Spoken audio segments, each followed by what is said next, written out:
Hello, welcome to Simple Answers. I'm your host Jason, and in this video I'll be showing you how to quick and easily make a poll or vote on your Instagram story.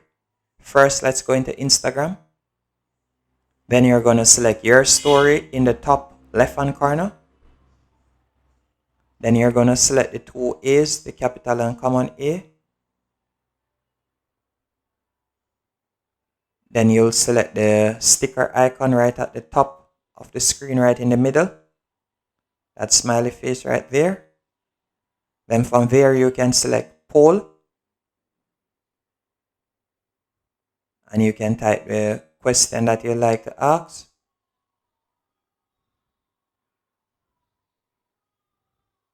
And you can also edit this if you'd like. And after you have done that, you'll simply press done and press send, and that's it. You can also change the color of the background, by the way, by pressing on the circle in the top of the screen, as you can see here.